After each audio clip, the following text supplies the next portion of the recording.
Greetings everyone, my name is Etterville, and I welcome you all to my Let's Play of Super Danny 2, a Mega Man classic fan game developed by Blyka Store. I've been meaning to play this title for quite a long time now. With Skeletal Dance Party done, I decided to get this one out of the way. This is the sequel to the original Super Danny. Despite being released prior to Super Danny Powered Up, I feel this is the superior game for a variety of reasons, though it is missing a few nice features from Powered Up.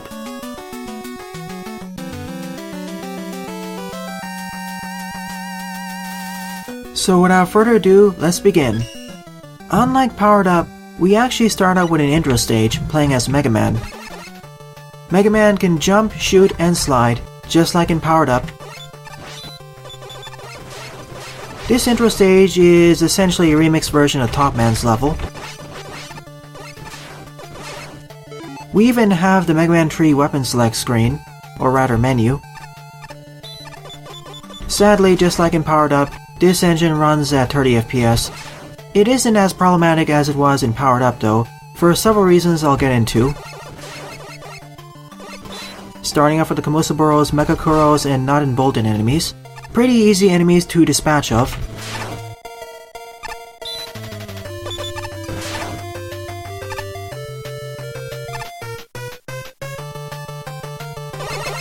Also, if you're wondering who the person wearing the brown suit in the intro was, he's Mitchell Deacon, from the Brobots episode of the Ruby Spears Mega Man cartoon. There are several more references to this cartoon in this game, especially in the Fortress levels.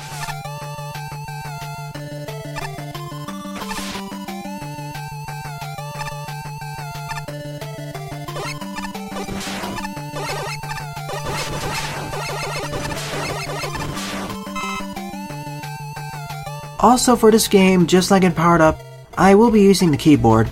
This game does support gamepad controls, but I'd rather use the keyboard as it works better for me with this.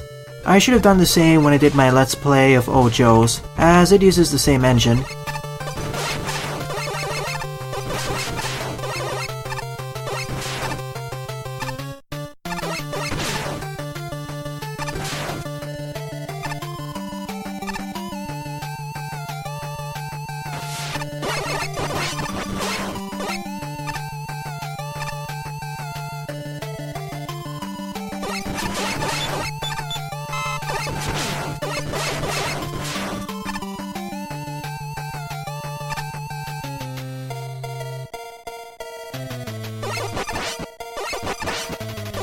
As this is an older Mega Man fan game title, there's no quick slide option. You'll have to make a hotkey for it yourself.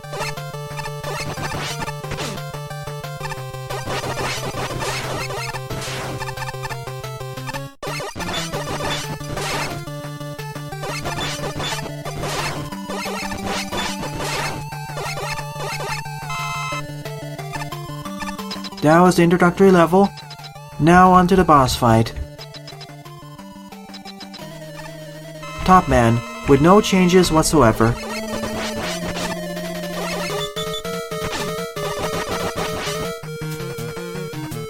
Well, he does take double damage from the Mega Buster, that's different.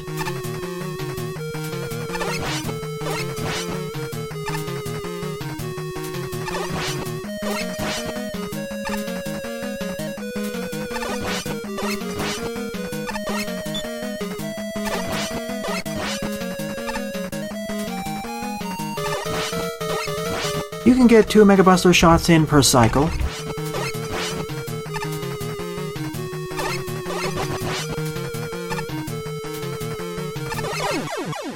There we go, pretty easy stage.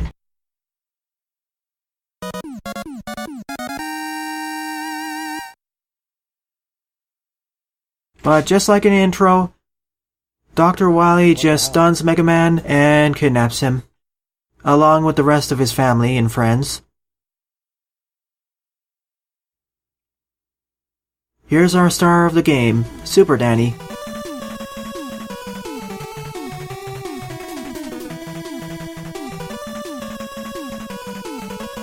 Now it's up to Super Danny, Mega Man fan extraordinaire, to save the world. I'm not sure how he's doing it though. Did he teleport into the game itself, or does this take place in the Mega Man world itself? Anyways, here's our selection of Roadmasters. Unlike in Super Danny Powered Up, where the Roadmasters only came from Mega Man 1 and 2, in this game, the RMs come from Mega Man 3 through 6, with several other characters coming from other classic titles. I'll start off by going after Gyro Man, as his cross fusion is one of the best in the entire game. Cross fusions being the gain abilities you get by defeating Roadmasters in this title. If you played Powered Up or watched my LP of it, you'll understand what I mean. Here we play as Super Danny. He has the same moveset as Mega Man, but with the addition of the Mega Man 5 Charge Shot. In fact, it's a better version. Why, you may ask? It charges at least 30% faster, and it actually deals more damage to certain enemy types. At worst, the Charge Shot deals 3 points of damage to every enemy. However, some enemies are weak to the Charge Shot, which makes it exceedingly useful in several scenarios, especially during boss battles due to their greater invulnerability periods. There is a downside though, a major one. I'll get into that soon enough.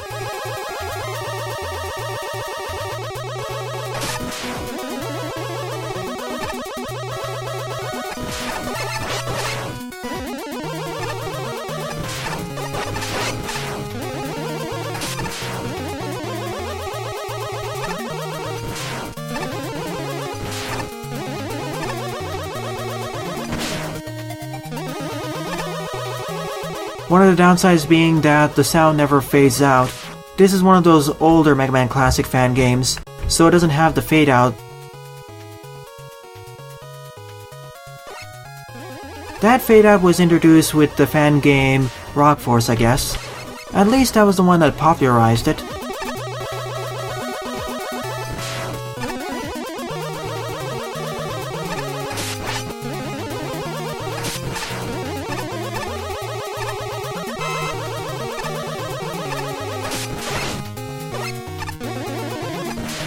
Another free extra life.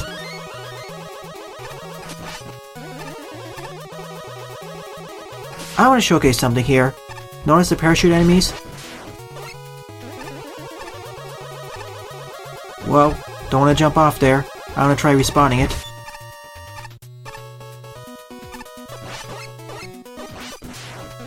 Normally they die to 3 hits, but by using charge shots, it's a lot safer to go over here.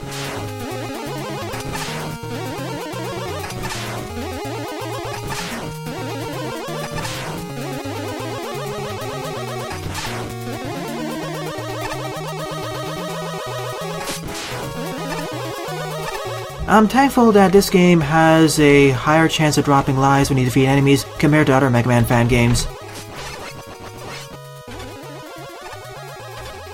I can't deal with the power musclers yet, they're too durable. Introduction of these dropper enemies. And now the gyro blocks are introduced over a bottomless pit. That's one of my major gripes, or rather one of the things you need to note about this game. It's assuming that you understand how these gimmicks already work, as it assumes you played the classic games already. Keep that in mind when playing through this title. You'll see this over and over. And this isn't the easiest gyro block segment, because we have the dropping enemies immediately.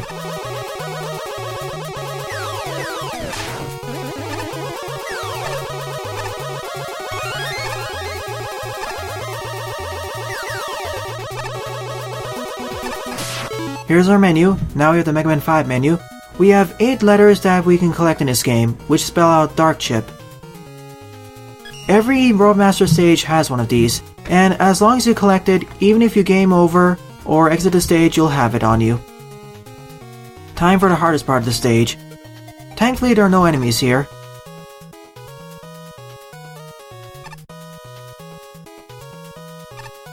This always makes me a bit worried. Especially with the timings. That last one especially.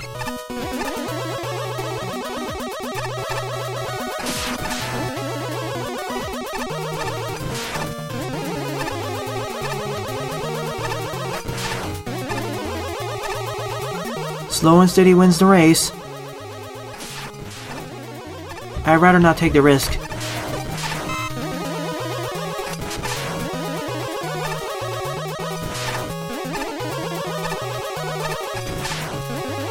I want to be back at full health for the boss fight coming up.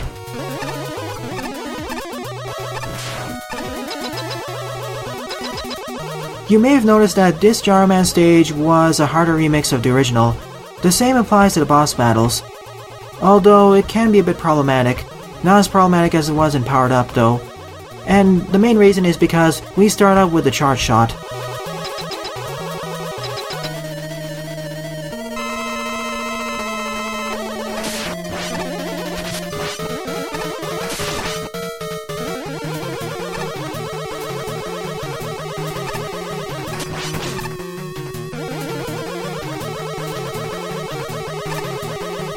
You can randomly decide to sweep around the room, and there's no indicator how many times he'll do that.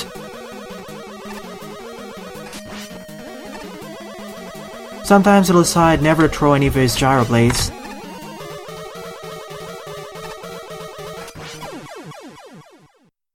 Too close. That wasn't the worst encounter I've ever had against him. Sometimes he's very random as to how many attacks he'll throw and in what order.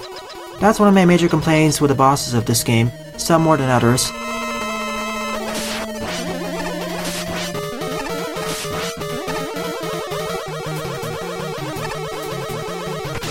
There's no indicator when he'll do that attack, for example, and how many times he'll do it.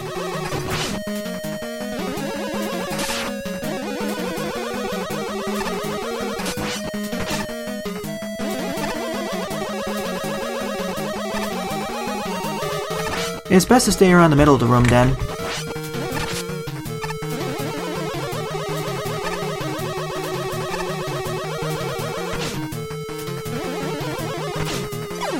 That was close. I survived with just one health. Awesome.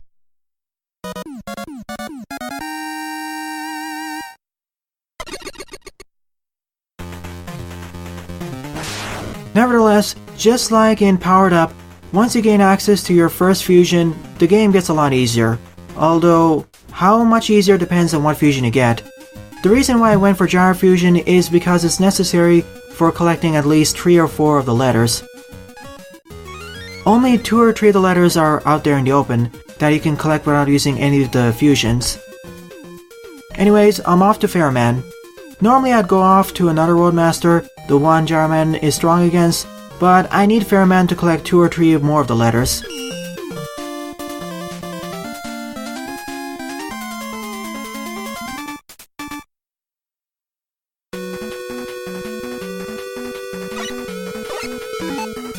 So here's Gyro Fusion.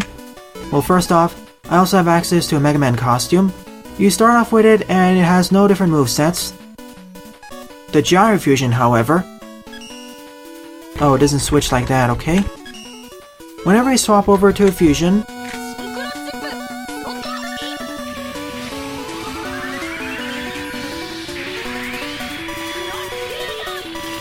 you get this cutscene of Super Danny cross-fusing with this boss. Cross-fusion taken from Mega Man Battle Network, specifically Rockman Axis, the Mega Man Battle Network anime. As we cross-fuse with Gyro Man, we have the Gyro Fusion. We can jump higher, fall slower, but we can't slide or climb up ladders. Our primary attack is the Gyro Blade, just like before, but the main reason why I like this character, more so than anything else, is because of its special ability. All fusions have a special utility, or rather their RM weapon. In the case of Gyro Man, it's the ability to fly anywhere. That's extremely useful for many different scenarios in this game, especially over bottomless pits, hence why I went for him first. His weapon isn't the best though, I'd rather just use Super Danny. The only reason why I'll be using Gyro Fusion in this game is either for a special ability or for Reward Master Weakness Order affiliations. Otherwise, I'll stick to other fusions, or classic Super Danny due to his really powerful charge shot.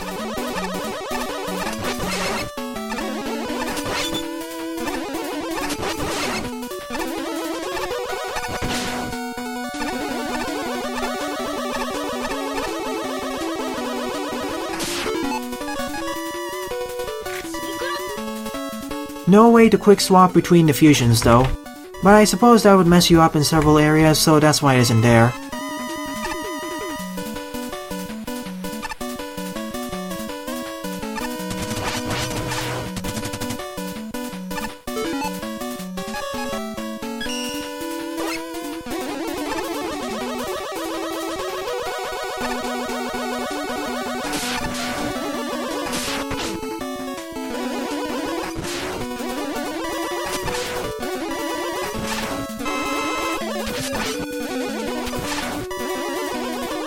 No energy bouncer in this game either.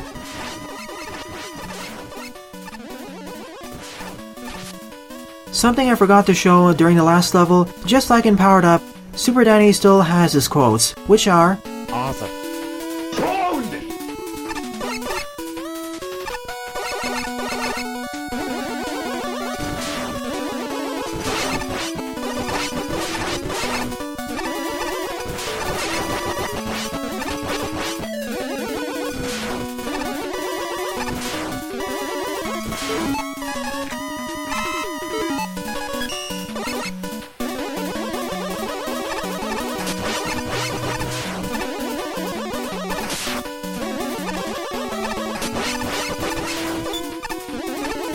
Here are the batons, which are slower than in Mega Man Maker. I'm not sure if that's more accurate to the original games though.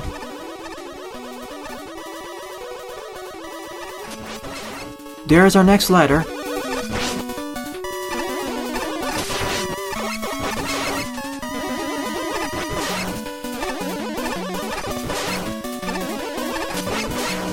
In order to reach up over there, you need to use Gyro Fusion. That's the only way to access that area. He's the only one who can fly up there. But you need to swap over back to Super Danny as Gyro Fusion can't slide.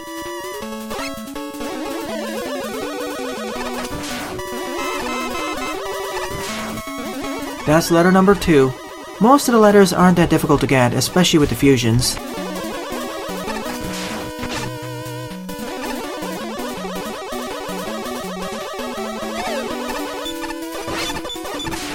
I'm not sure where that enemy originates from.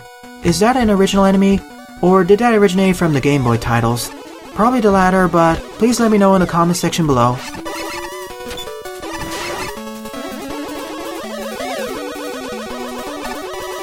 Oh, this section, the one why I'm really worried. Once again, introduced over a bottomless pit.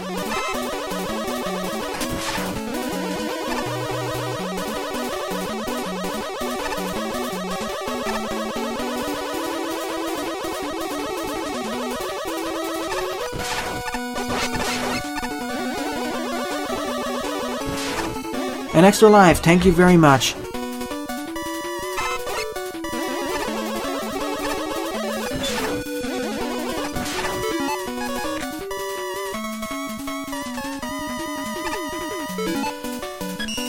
Alright, here's a segment.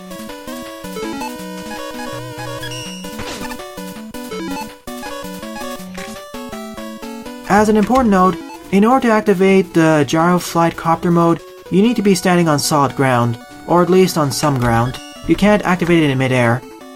I wanted to get the Gyro Fusion not only for the letter, but for this segment. It is doable, but because of how the rocks work, it can be a bit inconsistent. Also, these rocks originated from Hard Man stage, not Pharaoh Man stage. In fact, the original gimmick from Pharaoh Man stage, the Pharaoh Man platforms, don't exist here. For several more of the Roadmaster levels, their original gimmicks don't actually exist. They've been replaced with other ones, to spice up the stage and remix it.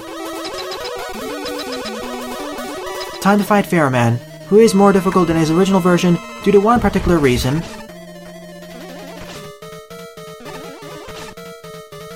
This reason, he can actually spawn in mummies.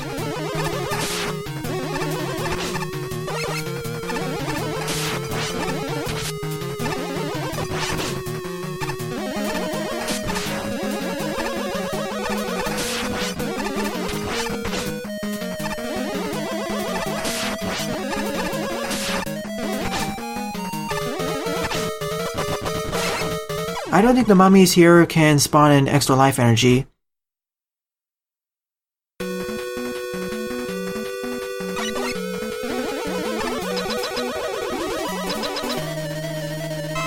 Let's try this again.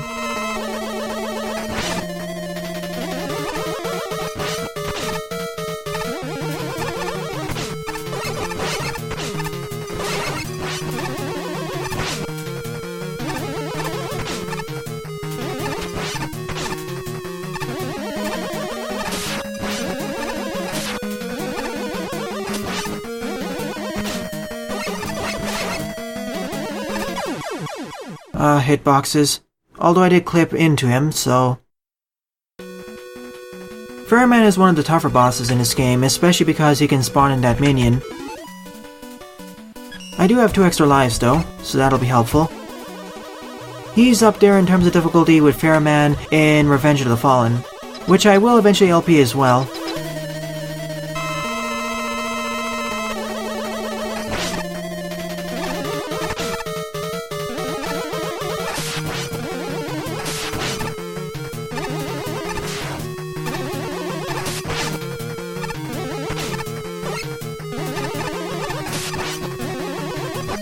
The other problem is Danny's sluggish speed.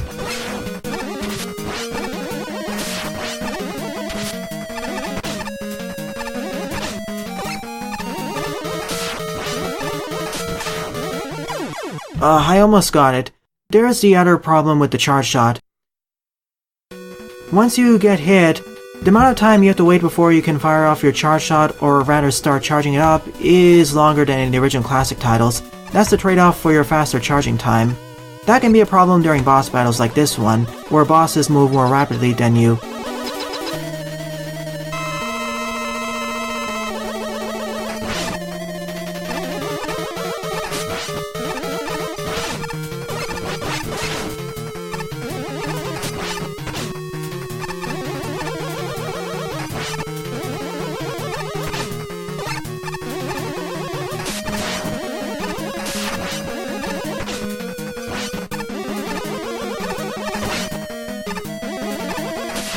There we go.